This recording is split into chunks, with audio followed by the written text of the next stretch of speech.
حضرت حسین رضی اللہ تعالیٰ عنہ سوکتے حضرت حسین رضی اللہ تعالیٰ عنہ زما استا محبوب دے زکا آقای نامدار محمد الرسول اللہ صلی اللہ علیہ وسلم بیان فرمائی سوک چې د اهل بیت سره محبت نه ساتي هغه زمانہ نه دی زما استا ایمان به د اهل بیت سره وي د اهل بیت سره محبت کول د اهل بیت سره مینه ساتل دا د ایمان نښه ده خو د اهل بیت سره محبت کول د اهل بیت سره مینه ساتل بیل شی دی او د اهل بیتو پجامه کې چې منګ ور سره وایو محبت کو او په دقه جامه کې منګ بیا په نور صحابه پورې کنزل کو د نور صحابه حج و بیانو دغه بیل شه دی بعض خلک را لګیدلی دي او دغه د صحابه کنزل د صحابه ته رد بد ویل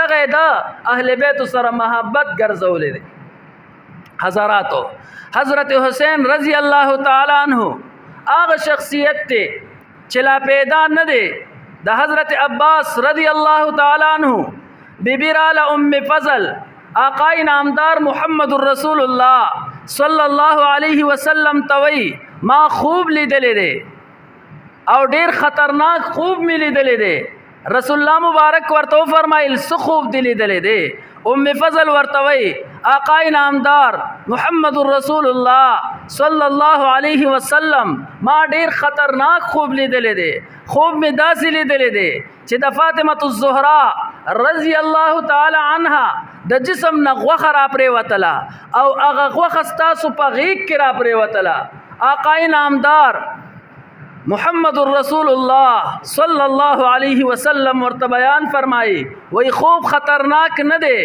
تا ته د زیری وی دا د خوشحالی خوب دی الله رب ذوالجلال با فاطمه الزهرا رضی اللہ تعالی عنہ ته یو بچی ورکي الله رب ذوالجلال زیر د مخکنا په شکل د خوب کې آقای نامدار محمد الرسول اللہ صلی اللہ علیہ وسلم لور کړی دی نو چې کله د دغه خوب اوه میاشتې تیرې شولې د هجرت څلورم کالو حضرت حسن رضی اللہ تعالی عنہ دا د حضرت حسین رضی اللہ تعالی عنہ مشر ورور هغه د هجرت په دریم کال باندې پیدا شوی دی او حضرت حسین رضی اللہ تعالی عنہ د هجرت په څلورم کال باندې پیدا کیږي د دغه خوب چې کله اوه میاشتې برابر شوي الله رب ذوالجلال حضرت حسین رضی اللہ تعالی عنہ د فاطمه الزهرا د بطن نه پیدا کو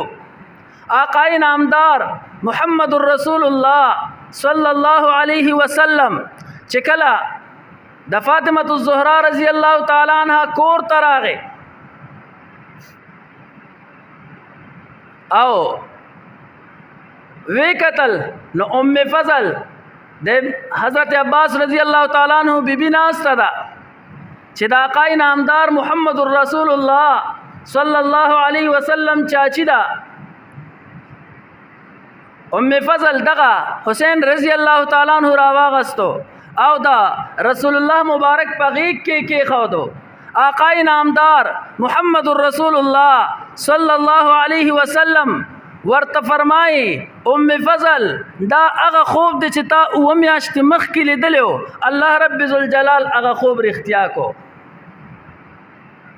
بیا آقای نامدار محمد الرسول اللہ صلی اللہ علیہ وسلم خپل لعاب مبارک خپل لاړې مبارک را واغستلې حضرت حسین رضی اللہ تعالی عنہ له پخلې کې ورکړلې حضرت حسین رضی اللہ تعالی عنہ جسم ته چړومبې خوراک په دنیا کې میلو شوی دی د آقای نامدار محمد الرسول اللہ صلی اللہ علیہ وسلم د خولې لعاب مبارک دی بیا کلمات چې اوریدلې دي د آقای نامدار محمد الرسول اللہ صلی اللہ علیہ وسلم آقای نامدار محمد الرسول اللہ صلی اللہ علیہ وسلم ورته په خی غوږ کې اذان کړی دی او په ګس کې ورته اقامت کړی دی دومره عظیم شخصیت مور کما مور دا حضراتو مور هغه مور دا چې رسول الله مبارک ته د ټولو نه زیاته ګرانه وه. رسول الله مبارک به چې کله سفر لتو نو د ټولو نه اخر به فاطمه الزهرا رضی الله تعالی عنها لا راغی، او بیا به دا کله د سفر نه راغی نو د ټولو نه اول به فاطمه الزهرا رضی الله تعالی عنها لا ورته. و عائشہ رضی الله عنها بیان فرمائی و یو واره په یو مجلس کې آقا نامدار محمد رسول الله صلی الله علیه وسلم فاطمه الزهرا رضی الله تعالی عنها ته په غوږ کې څه خبره وکړه. فاطمه الزهرا رضی الله تعالی عنها ډېر وجړل، په جړا شوله. لږ ساعت بعد بیا ورته آقا نامدار محمد رسول الله صلی الله علیه وسلم په غوږ کې بیا خبره وکړه. فاطمه الزهرا رضی الله تعالی عنها بیا په خندا شوه، ډیره زیاته خوشاله شوه. آقا نامدار محمد رسول الله صلی الله علیه وسلم ورته چې کله په دویم ځل باندې وی دا خبره وکړله نو هغه ډیره زیاته خوشاله شوه. عائشہ بی رضی الله تعالی عنها بیان فرمایي وای ما د فاطمه الزهرا رضی الله تعالی عنها پوښتنه وکړه چې په یو مجلس کې تعالی اول وجړل چې آقا نامدار محمد رسول الله صلی الله علیه وسلم درته خبره وکړه، او په دویم مجلس کې بیا تا او خاندل دا ولې؟ وای کله چې ما ته اول ځل رسول الله مبارک په غوږ کې خبره وکړه نو راته وی چې زما دا آخري کال دی په دنیا کې، د دنیا نه رخصتېږم، د دنیا نه فرد کېږم. آقا نامدار محمد رسول الله صلی الله علیه وسلم چې کله ما ته دا وی چې د دنیا نه فرد کېږم، د دنیا نه زما، نو ما ته دا ډیر ګران پریوتل د آقا نامدار محمد رسول الله صلی الله علیه وسلم جدائی را باندې ډیره ګرانه وه، ځکه مې وجړل. وای دا دوباره دی ولې وخاندل؟ وای رسول الله مبارک راته وفرمایل چې د ټولو نه اول به ما سره ستا ملاقات کیږي. وای په دې ډیره زیاته خوشاله شوم چې د ټولو نه اول ملاقات زما د آقا نامدار محمد رسول الله صلی الله علیه وسلم سره کی. حضرات عمدغه رنګ وشوه چې شپږ میاشتې بعد آقا نامدار محمد رسول الله صلی الله علیه وسلم پورې وفات شو. نو د مور ده پلار یې څوک دی؟ پلار یې هغه شخصیت دی آقا نامدار محمد رسول الله صلی الله علیه وسلم بیان فرمائی انا مدینة العلم وعلی بابها، چې زه د علم خار یم او علی رضی الله تعالی عنہ د هغې دروازه ده. اوس کو د علی رضی الله تعالی عنہ فضایل شروع کو نو په هغې باندې ډېر زیات سات لګي، ډېر وخت غواړي. علی رضی الله تعالی عنہ دا حضرت حسین رضی الله تعالی عنہ پلار دی. اے حضراتو نیکی آقا نامدار محمد رسول الله صلی الله علیه وسلم دی. مور فاطمه الزهرا رضی الله تعالی عنها دا، پلار حضرت علی کرم الله وجهه دی، او وطن مدینه منوره ده. کما مدینه منوره؟ هغه مدینه منوره چې عثمان ابن عفان رضی الله تعالی عنہ بیان فرمایي چې زه دې ټوټې ټوټې شمه، زما غوښه د ټوکړې ټوکړې شي، خو د مدینې منورې نه به نه وځمه چې ما ته الله رب ذوالجلال په مدینه منوره کې مرګ راولي، په مدینه منوره کې زما قبر جوړ شي. ما ته مدینه منوره ګرانه ده. امام مالک رحمه الله به وایي په دې وجه د مدینې منورې نه سفر نه کو چې اسې نه ماته د مدینې منورې نه بار مرګ راشي، د مدینې منورې نه بار وفات شمه، د مدینې منورې د مرګ نه به محروم شو. او هغه وطن دی چې کله محمود غزنوي رحمه الله حج له لاړو نو په عربو کې چې دا اوس څنګه پراخي ده داسې نه وه. محمود غزنوي رحمه الله کله حج له لاړو نو هلته خیمې لګېدلې وې. محمود غزنوي رحمه الله هم په یو خیمه کې و. کله به چې دوی روټۍ وخوړله او ساړوکې وغیره به پاتې شو یا د روټۍ ټوکړې به پاتې شوې، هغه به یې داسې کېښودلې. په دې کې به یو ماشوم راغی، هغه هډوکې به یې راواغستل او هغه به یې چوپل، هغه د روټۍ لږې لږې ټوکړې به پاتې هغه به یې خوړې. کله چې ورته د محمود غزنوي رحمه الله خیال شو دغه ماشوم یې راونیوه وایي بچې ته ولې دا خورې دا اډوکې ولې چوبې دی ورته وایي زه یتیم یمه زما په کور کې زما مور ده زما د ساتلو څوک شته نه زمونږ د نان نفقې څوک شته نه زه راځم دلته دا په خپل هم دا ټوکړې خورم او مور له هم وړمه زمونږ د کور خرچ خوراک دپاره څوک شته دی نه نو زه په دې باندې ګزاره کوم محمود غزنوي رحمه الله ورته وایي خوښه دې نه ده چې زه د خپل ځان سره بوځم هندوستان ته دې بوځم ستا دا خوښه نه ده هغه وایي زه به د مور سره صلاح وکړم کله چې راغې مور ته وایي ما ته یو کس وایي چې زه د خپل ځان سره بوځم هلته به ستا ژوند ښه تېرېږي هلته به تا له واده وکړم تا ته به خوراک وافر ملاویږي ښه ډېر ملاویږي مور یم ته تنګه وه یتیمو د خوراک څکاکي څوکونه مور یم دا خو ډېره ښه خبره ده زه بچې زما درته اجازت ته لاړ شه دغه کس سره لاړ شه چې ستا دومره خیال ساتي د سره لاړ شه دی راغی محمود غزنوي رحمه الله ته وایي ما له خپلې مور اجازت راکو چې ته لاړ شه دغې ماما سره لاړ شه ستا دومره خیال ساتي تا دپاره واده کوي ستا د خوراک غم کوي نو ته ورسره لاړ شه حضراتو محمود غزنوي رحمه الله ورته وایي راځه کله چې دا راتلو روش شوه محمود غزنوي رحمه الله مخکې دی دغه ماشوم ورپسې دی دا ماشوم ورته وایي ماما لږ صبر وکړه محمود غزنوي رحمه الله ورته وایي ولې ته چې ما کم ځای ته بوځې کم وطن ته مې بوځې په هغې کې دا روضه شته د آقا انعامدار محمد رسول الله صلی الله علیه وسلم روضې مبارکې ته د رسول الله مبارک گنبد مبارک ته لاس نیسي وایي هلته دا گنبد شته هلته دا روضې والا شته محمود غزنوي رحمه الله په جړا شو ورته وایي بچې کو هلته دا روضه وه هلته دا گنبد و موږ دلته څه کول چې راتلي موږ خو د دې دپاره راځو ماشوم هم ډېر هوښیار ورته وایي ماما چې هلته دا روضه نشته هلته دا گنبد نشته دی دا شنه روضه نشته دی نو ماما زما دلته دا اډوکې چوپل دا د روټۍ وړې وړې ټوکړې راغونډول دا مې خوښ دي خو د دې ګنبد نه لرې تلل مې نه دي خوښ حضراتو دا د حضرت حسین رضی الله تعالی عنہ وطن دی کله چې محمود نور الدین زنگی رحمه الله نور الدین زنگی رحمه الله د یهودو د وجې د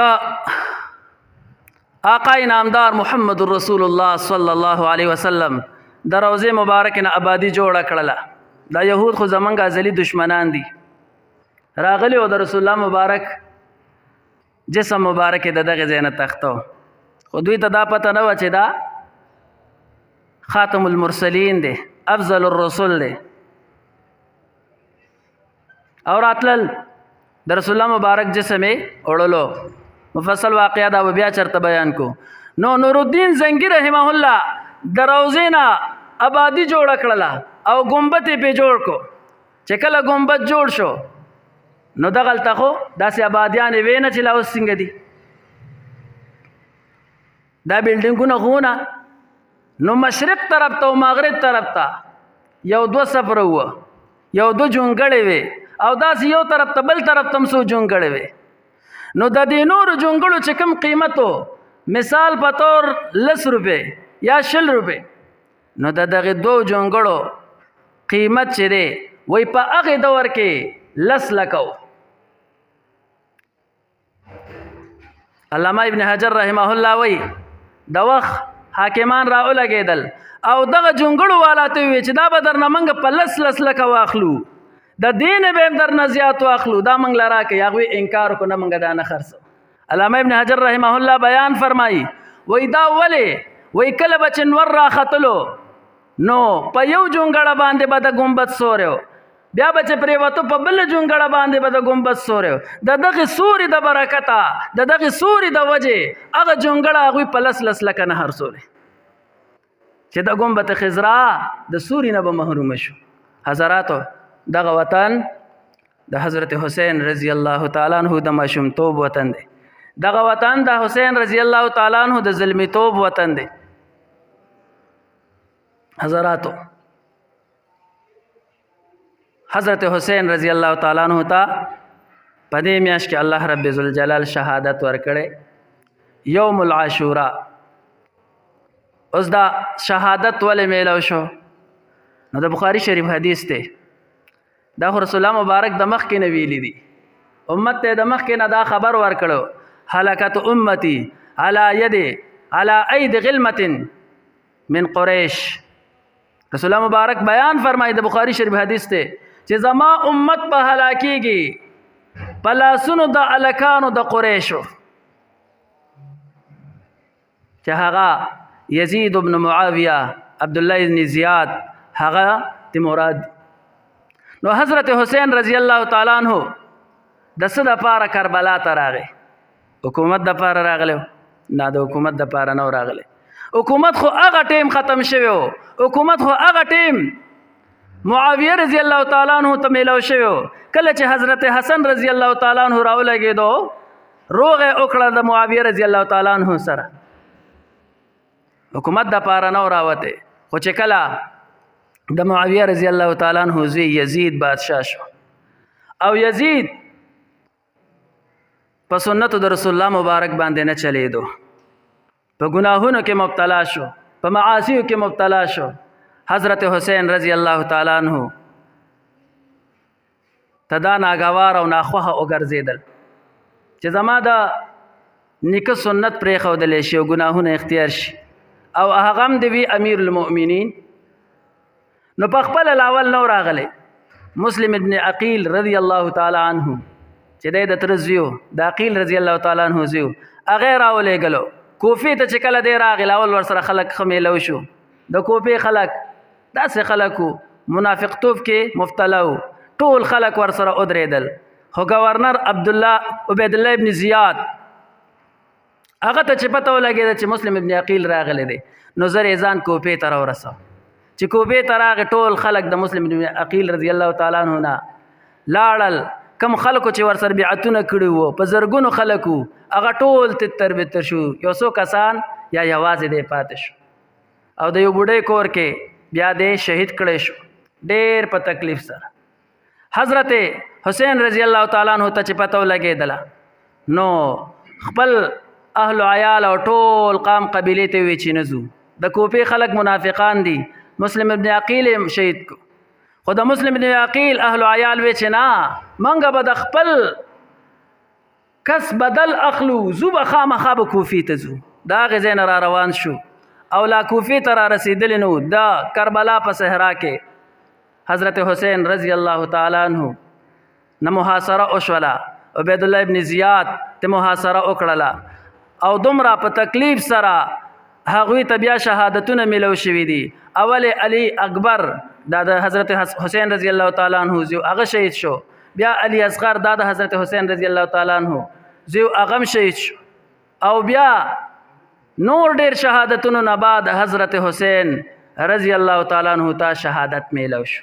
مفصل واقعه ده، وخت کم دی. حضرت حسین رضی الله تعالی ته ورشه د سوکتی ورشه خو یې دلته راوړې ده.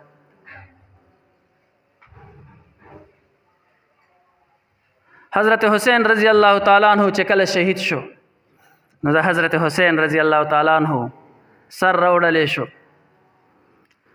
عبیدالله ابن زیاد وایي داسې یو ډکې راواغستو، د حضرت حسین رضی الله تعالی عنہ دا شونډې پې داسې اړولې راوړلې. یو صحابي دغلته و، اب یې اواز وکړو چې ظالمه په دې شونډو باندې آقای نامدار محمد رسول الله صلی الله علیه وسلم شونډې ښودې دي، او ته دا شونډې په ډکو باندې وې، دا په چکو باندې وه. علا کل حال څه وخت تېرېدو، مختار را ولګېدلو، او دغه عبیدالله ابن زیاد مردار کو دغلته. د ده سر یې وړلی شو. کعبې مبارکه کې وایي ځوړندو عبدالله ابن زبیر رضی الله تعالی عنہ له وړلی و، هلته وایي ځوړندو. نو وایي مار راغې د عبیدالله ابن زیاد په خوله باندې ورننوتو، په سپېږمو یې راووتو، بیا په سپېږمو ورننوتو، په خوله باندې راووتلو. وایي دا هغه ډکې بدله وه کومه چې د حضرت حسین رضی الله تعالی عنہ په شونډو باندې دواله. هغه الله رب ذوالجلال هلاک کړل. یزید 4 کاله بادشاهي کړې ده. 1 شپېتم 2 شپېتم 3 شپېتم او 4 شپېتم کال د هجرې چې و دې کې صرف 2 میاشتې دا د حکومت کړی دی. خو په دغه حکومت کې دله اوس کلی ورکړی د سره څه وکړو. په دغه حکومت کې یزید ابن معاویه چرته د سړیتوب کار نه دی کړی. په 1 شپېتمه هجرې کې حضرت حسین رضی الله تعالی عنہ شهید کو. دا هم ډېره دا تکلیف او د غم واقعه ده. خو د دې نه زیاته د تکلیف او د غم واقعه په 3 شپېتمه هجرې کې راغله. هغه داسې وشوله چې د مدینې منورې خلکو ته پته ولګېده چې دی په ګناهونو کې مبتلا دی، په معاصیو کې مبتلا دی. تمامو خلکو د د بیعت نه انکار وکړو. بس وایي موږ ستا متبعین نه یو. نو د په مدینه منوره باندې حمله وکړله په 3 شپېتمه هجرې کې. او کله چې په مدینه منوره باندې حمله وکړله نو دغلته ډېر قتل و قتال وکړل، تر دې چې وایي صحابه راغلل او په ریاض الجنت کې د دنه پناه باندې شو. دې ورغه په ریاض الجنت کې هغه صحابه شهیدان کړل. وقعة الحره ورته ویل کېږي په کتابونو کې دا وقعة الحره راغلی. اوې د 1000 نه زیاتې پیغلې چې هغوی سره زناګانې وشوې په مدینه منوره کې. بیا د دغه کال په آخره کې د په کعبه مبارکه باندې حمله وکړه په عبدالله ابن زبیر رضی الله تعالی عنہ او دومره سخته حمله وکړله چې اگر چې د هغې نه مخکې بیا دی وفات شوی هم دی، خو د دغې حملې د وجې د کعبې مبارکې غلاف وسوځېد. عرض مې دا کول چې یزید یوازې حضرت حسین رضی الله تعالی عنہ نه دی شهید کړی چې موږ رالګو او صرف په دې یو ورځ باندې موږ ماتمونه کوو او په دې یو ورځ باندې موږ سینې وهو. مدینه منوره کې 1000 پیغلو سره زنا، مدینه منوره په مسجد نبوي کې دنه په ریاض الجنت کې د صحابه شهادت، د کعبې مبارک غلاف سوځېدل، دا څه وړه خبره ده حضراتو. علا کل حال نو په دغه یوم العاشوره باندې حضرت حسین رضی الله تعالی عنہ ته شهادت میلو شوی دی. نن خلق را لګي او هغه د شهادت یاد تازه کوي، په ځان باندې ریخودي دي، څوک سینې وي، څوک سکی څوک سکی. هغه مخکې ورځو کې راته چا یو ویډیو خوله د 13 کاله یو کس را لګي د ماتم کې وای راشي او دله په خېټه باندې دی بل تماچه کې د ډس پیو کی. دا عجیبه ماتم دی. حضرت حسین رضی الله تعالی عنہ الله پاک شهادت ورکړي دی. د 3 ورځو نه زیات سوګ نشته دی، د 3 ورځو نه زیات خفګان نشته دی، صرف او صرف د هغې زنانه دپاره چې د هغې خاوند مړ شي نو 4 میاشتې او 10 ورځې به دا عدت تیری. د دې نه ما سوا هیڅ چاله دا روانه ده چې د دغې نه زیات سوګ منو کی، تعزیت منو کی. آغا 1 شپېتمه هجرې کې حضرت حسین رضی الله تعالی عنہ شهید شوی دی. دا دی 1400 کاله برابرېدو کې دغه 1447 دی، 14 کاله په 1400 کاله کې به کمی. دومره مودې وشوله دوی اوس را لګېدلې او ځانونه وایي تاسو هغې وخت چېرته تللی وئ، تاسو خو ټول ورسره ولاړ وئ، اوس په ځان باندې راږدئ. علا کل حال نو ماتم کوي بیا په هغې باندې کې مدینه منوره کې هم شوی دی. مکه معظمه کې د کعبې غلاف سوځېدلی دی، په هغې باندې ماتم نه. مسلمانانو ته د ماتم هیڅ ضرورت نشته. ولې حضرت حسین رضی الله تعالی عنہ الله رب ذوالجلال شهادت ورکړي. وایي روئے جو ہے منکر شہادت حسین کے ہم زندہ و جاوید کا ماتم نہیں کرتے. مگر ہوئے جواندی دے شہداء جواندی دے. ولا تقولوا لمن يقتل في سبيل الله اموات. الله رب ذوالجلال بیان فرمائی وای تاسو مو وای هغه خلق لره چې وجل شي دوی د الله په لار کې اموات مړ ورته مو وای بل احیاء بلکې دا ژوندي دي ولکن لا تشعرون لیکن تاسو ته د هغه حیات شعور نشته. دوی له الله رب ذوالجلال کم حیات او کم ژوند ورکړي. نو مسلمانانو له ماتم نه دی پکار، مسلمانانو له غم نه دی پکار په دې میاشت کې. مسلمانانو له څه پکار دي؟ هغه کار پکار دی چې کوم رسول الله مبارک کړی دی.